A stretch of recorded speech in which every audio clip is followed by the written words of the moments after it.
Pamela Maurer was a 16-year-old girl and Woodridge, Illinois resident who attended Downers Grove South High School. She was a quiet and shy girl who was popular amongst her circle of friends. However, she never partook in any extracurricular activities offered by her school.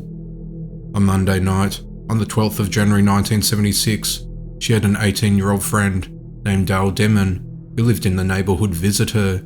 They played cards until 8:30 p.m. when they decided to leave to visit a friend named Kathy Robertson who lived at 2527 Crabtree Avenue in Woodridge. Maurer left a friend's home alone at 9:45 p.m. and started walking to a nearby McDonald's to purchase a Coke. This was the last time she was seen alive again.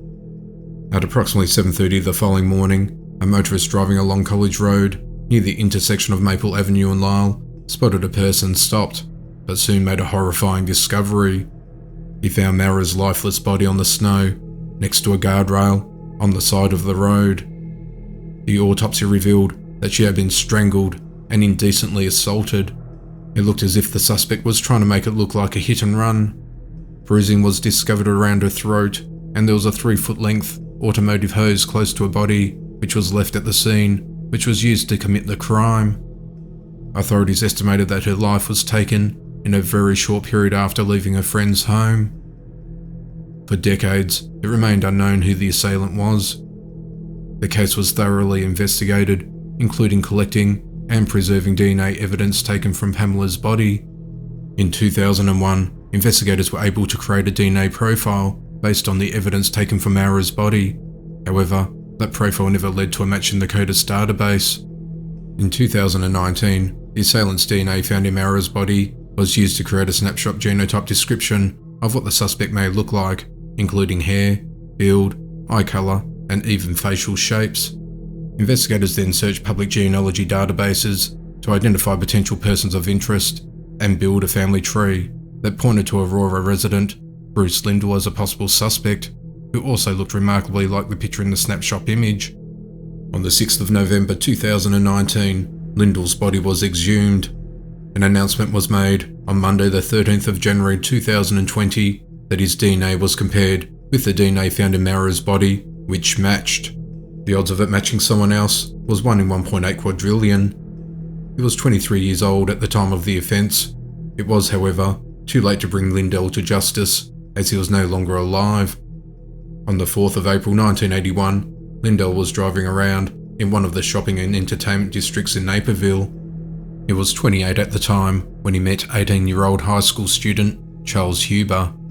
After playing 10-pin bowling together, Lindell suggested that they go to his girlfriend's house to drink some alcohol, to which Huber agreed.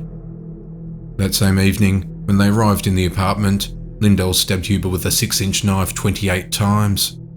During the violent attack, Lindell accidentally stabbed himself, severing his femoral artery, which is a major artery in his thigh. This caused a gush of liquid, and within minutes he passed away. Authorities found both lifeless bodies laying next to each other. The motive of the attack was unclear. Lowell detectives flew to Texas, where Maurer's remaining family members now live. Her father and brother were advised of the identity of her assailant.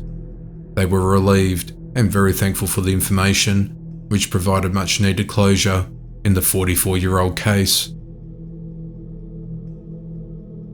Wendy Jerome was a 14-year-old girl who lived in Denver Street, Rochester.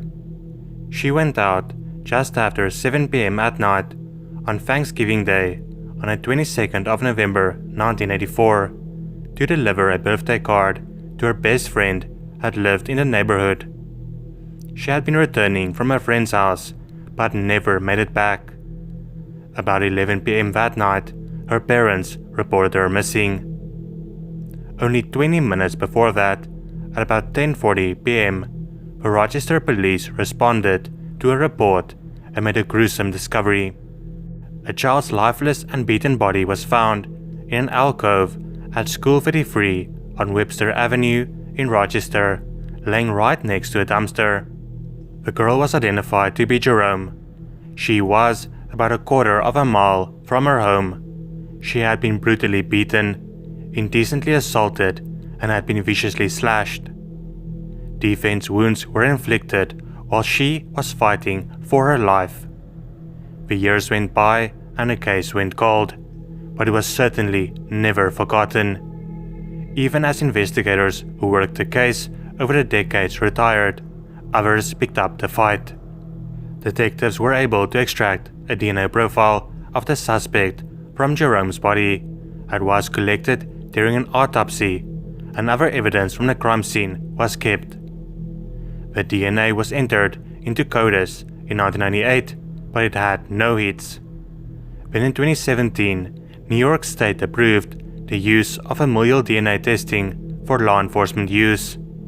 Investigators kept the suspect's DNA found from Jerome's underwear and were able to match it to one of the suspect's family members in June 2020. That is what led police to 56-year-old Timothy Williams. A Rochester native who was living in Melbourne, Florida at the time was arrested and has been charged with indecent assault and taking Jerome's life. He was arraigned Friday morning on 11 September 2020 and will be extradited to New York so the prosecution can commence. Wendy Jerome's mom said, "I would like to thank everyone in this department who has done a lot for us. Since day one, they have been by my side and in contact with me. I cannot thank them enough. Not to mention everyone behind the scenes. I never thought I would see this day, and now we are here. I just wish my husband were alive to see this. He passed away in 2011, and I know he's up there with her. It is over. It is finally over." On the 17th of December in the year 2000, a woman was living in Mohawk Avenue in Tampa. She had returned to the home she shared with her sister when she was confronted by a masked intruder who was already inside the house. The intruder had his face covered up to his eyes. The assailant pointed a small silver firearm and ordered the victim to step inside and closed the door. He forced the victim to undress, and then he indecently battered her and burgled the home. He demanded that she remain in the bathroom as he fled the scene. The attacker was described as a black male in his 20s. The suspect's DNA was collected from the victim's body and uploaded to the CODIS database, but no match was found. On the 7th of July 2001, a Tampa police officer tried stopping Antonio Rivers for a traffic violation. He fled on foot and discarded a silver Brico Jennings 9mm semi-automatic pistol. Police apprehended Rivers and recovered the gun after he threw it away. Rivers, who was just 5 days away from his 20th birthday, told police that he had the gun for about 2 years. In January of 2020, a fingerprint specialist reanalyzed the prints that were collected during the initial investigation and entered them into the automated fingerprint identification system. The prints obtained from the bedroom were a match to a male relative who was quickly ruled out as a suspect. An additional set of 2 right palm prints were taken from the bathtub in the room where the assault took place. Authorities confirmed that these prints were matched to Rivers' booking records. Based on Rivers' statement in his July 2001 arrest, he had a silver automatic pistol about the same time the assault and burglary were committed. Investigators conducted a follow-up interview. The victim's sister stated that she didn't know Rivers and had no explanation as to why his print would be in the apartment bathroom. The victim confirmed that she didn't know Rivers either. She did, however, recall one event on her Facebook account in 2014, where a man identified himself as Antonio Rivers and sent a tirade of profane, nonsensical comments. She made it clear that she didn't know him, had not recalled ever meeting him, and could not understand why he messaged her. She forwarded the messages to the authorities, who said it was apparent by her responses at the time that she did not know him. The Facebook photo appeared similar to the same Antonio Rivers, whose palm print was discovered on the bathtub. On the 2nd of July 2020, Tampa police detectives went to the home of Rivers. They obtained a buccal swab, which is a sample taken within the cheeks for DNA analysis.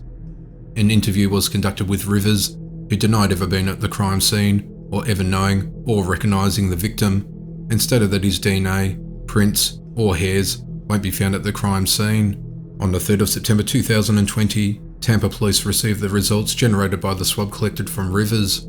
It was determined that the DNA from the swab matched the DNA collected from the crime scene. On the 8th of September 2020, Antonio Rivers was arrested and charged with armed indecent assault and burglary of a dwelling. court dates are yet to be determined as more information comes to hand.